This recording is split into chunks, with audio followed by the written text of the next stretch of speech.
Bienvenidos. En esta ocasión hablaremos sobre las narrativas mediáticas, un tema de bastante interés para los comunicadores sociales.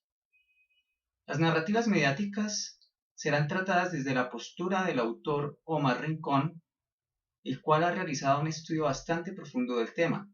Este autor es muy reconocido no solo en Colombia, sino también en Latinoamérica por la profundidad de sus análisis a nivel televisivo.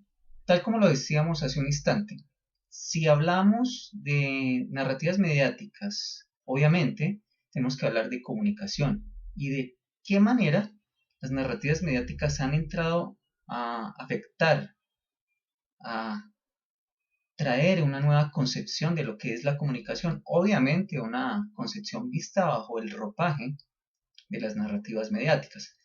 Para esto y para tratar de comprenderlo, vamos a hablar de dos planteamientos que obviamente no son fáciles de tratar, pero buscaremos la manera de ser lo más claros posibles. El primer planteamiento tiene que ver con lo siguiente. Se parte de ver la comunicación como un modo de producir sentido social, es decir, que si hablamos de narrativas mediáticas tenemos que decir que la comunicación es un modo de producir sentido que afirma, que transforma percepciones, es un modo de mostrar representaciones que conectan a la sociedad entre sí y a la vez con los medios como tal. Ahora bien, tenemos que decir que la acción mediática nos lleva a algo importante y es que existe el rito. Lleva a reafirmar el rito, la necesidad del rito, la presencia del rito y cómo el rito crea significado a nivel social. Cómo se produce un paisaje simbólico. Es decir, que al hablar de narrativas mediáticas estamos diciendo que la comunicación en sí es un modo de producir sentido. Y cuando se produce este sentido, se está reconociendo que existe una ritualidad y que se da un contexto marcado por símbolos. Esa es la esencia de este planteamiento. Pero hay algo muy importante acá, y es que cuando hablamos de esta producción de sentido, ¿cierto? Que tiene la comunicación al pasar por el filtro y ser vista bajo el ropaje de las narrativas mediáticas, debemos decir que en este punto los referentes que existen en la sociedad y que son reflejados en el medio de comunicación guardan y tienen una legitimidad que se la provee no tanto el argumento y la razón, como si lo provee la razón de que esté ahí presente. Solo el hecho de que esté presente ese referente ya le da una legitimidad. Esto se puede ver muy claramente, por ejemplo, en el tema de las narconovelas, que para nuestra sociedad colombiana no es desconocido, ya que se han producido una gran cantidad y se siguen produciendo, ¿cierto? Tales como El Patrón del Mal, La Vida de la Mafia, El Cartel de los Sapos, entre otras. ¿Qué ocurre cuando vemos en nuestras pantallas estas novelas? Ya hay una aceptación que se da con anterioridad. ¿Por qué? Porque es algo que ya ha vivido la sociedad colombiana. Todos recordamos a Pablo Escobar, a Cartel de Medellín, Cartel de Cali. La sociedad colombiana ya pasó por esa vivencia de los carteles, ¿cierto? Y aún en la actualidad seguimos teniendo capos de la droga, del narcotráfico. Por lo tanto, así los argumentos, la parte argumentativa, nos lleva a creer que el narcotráfico no tiene una validez como tal, el hecho de que aparezca en nuestras pantallas transmite ya un mensaje, comunica que allí se está mostrando, se está reflejando lo que la sociedad vive, y esto ya es parte del segundo planteamiento bajo el cual se ve la comunicación bajo la mirada de las narrativas mediáticas. ¿Cuál es este segundo planteamiento? Es el siguiente. Es aquel que nos expresa que los medios de comunicación han contribuido a la creación de unas culturas mediáticas.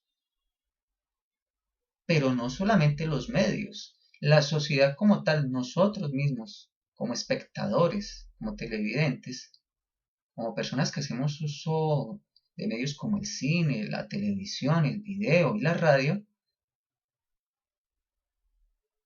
hemos de alguna manera contribuido en aceptar lo que estos medios nos presentan y en crear una cultura mediática alrededor de ello. Ahora bien, ¿qué le da fuerza a esa cultura mediática? La estética mediática. ¿Y qué nos dice sobre esto el autor Omar Rincón? De una manera muy simple nos dice, tenemos un medio que maneja una estética y que se para sobre el hecho de que el espectador disfruta, goza del entretenimiento. Y el medio es entretenimiento, está para entretener, y eso lo han entendido muy bien los medios, sobre todo en la actualidad. Por lo tanto, ese punto que lleva a conectar al televidente con el medio es el entretenimiento. Sí, el medio, y cuando el medio detecta que el televidente se entretiene, esto le da validez al medio, le da validez a la estética que el medio presenta. Esto contribuye a que la estética se reproduzca, siga creciendo, porque se ha entendido que el televidente demanda esa estética, tiene ese gusto, el placer en esa estética, y encuentra un medio que se la provee. En pocas palabras, la sociedad le demanda al medio esa estética. Por lo tanto, se dice y afirma el maestro Rincón que los medios, más allá de difundir información, buscan producir consenso, buscan producir aceptación, partiendo del uso de una estética que le llega al televidente y que el televidente acepta o no. Pero la función primordial del medio es que el televidente termine aceptando esa estética. Y esa estética es expresión de comunicación. Se da un intercambio allí que es expresión de comunicación. ¿Por qué razón? Porque como lo vimos, hay un receptor, hay un emisor, ¿cierto? Hay todo un contexto comunicativo donde se expresa un deseo, una ansia por esa estética y se provee la estética y la estética es aceptada. Esa es la base de una cultura mediática, la afirma el maestro Rincón. Es un proceso de construcción de estéticas, dice el maestro. Algo aquí muy importante, y tal vez me estoy adelantando un poco al tema de la metodología, pero es necesario mencionar, aunque ya más adelante mi compañero hablará de una forma más profunda de este tema metodológico. Pero acá el maestro Rincón nos dice, tenemos un abordaje desde afuera y otro desde adentro de estas culturas mediáticas que generan los medios en unión con la sociedad, en las cuales obviamente están presentes las narrativas mediáticas. ¿Y cuál ha sido esa manera de verla desde afuera? El hacer uso de la filosofía, la semiótica, la antropología, la lingüística, la psicología, ¿cierto? Para tratar de comprender esas culturas mediáticas, esos procesos que se dan allí a nivel mediático, a nivel comunicacional. Esto se llama, como dice el maestro Rincón, comprenderlas desde adentro. Porque es necesario tratar de comprender esos procesos de identidad, esos procesos identitarios a nivel colectivo que generan estas estéticas, en estas culturas mediáticas. Y ya para cerrar este tema, este planteamiento, algo que es importante es lo siguiente. y que tal vez ya se ha mencionado antes. Los medios tienen una comunicabilidad, una capacidad de comunicar, y esa capacidad, dice el maestro Rincón, está más en la forma de narrar, de contar, de relatar, que en el contenido mismo de la narración. Porque la forma de narrar, de alguna manera, y esto ya es un aporte que realizamos al exponer el tema, que nace eh, de nuestras conclusiones que arroja el estudio del tema de las narrativas mediáticas, es que esto se da simple y llanamente porque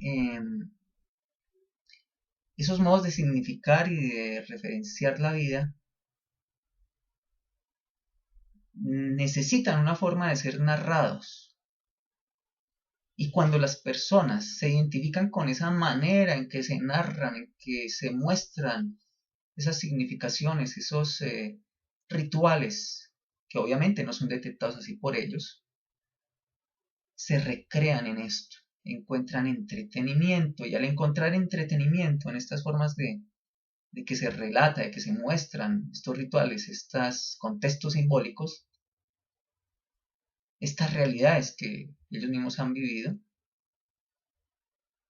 encuentran un goce, un disfrute que los lleva a aceptar esas narrativas que se desprenden y que, vuelvo y repito, crean estas culturas mediáticas.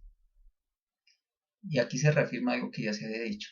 Por eso es más importante lo que se narra, es decir, cómo se narra, que el contenido mismo de la narración. Y vuelvo a mencionarlo, y con esto cierro estos dos planteamientos. Cuando la sociedad ve series, narcoseries, como El Patrón del Mal, como La Vida de la Mafia, o El Cartel de los Sapos, se interesa más por lo que se narra, por el cómo se narra, por el cómo se le muestra esa narcocultura, que por lo que contiene, por el trasfondo que hay. Y eso lleva a que se genere entretenimiento y aceptación de parte del espectador. Y aquí algo muy interesante, y es que el maestro Rincón dice que en este punto el medio como tal se convierte en un espejo en el cual la sociedad se ve a sí misma, el sujeto, el individuo se ve a sí mismo, y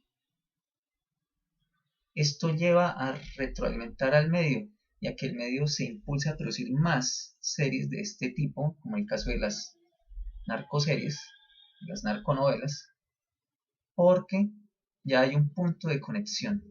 La comunicabilidad ha sido de total éxito en este punto, porque ya hay algo que une al espectador con la serie, el entretenimiento y ver allí reflejado lo que en la realidad se ve,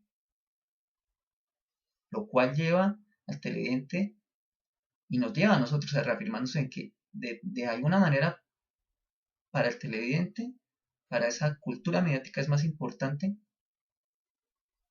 esa narrativa como tal, lo que se narra, cómo se narra, que la carga de trasfondo que hay en esto, el contenido real.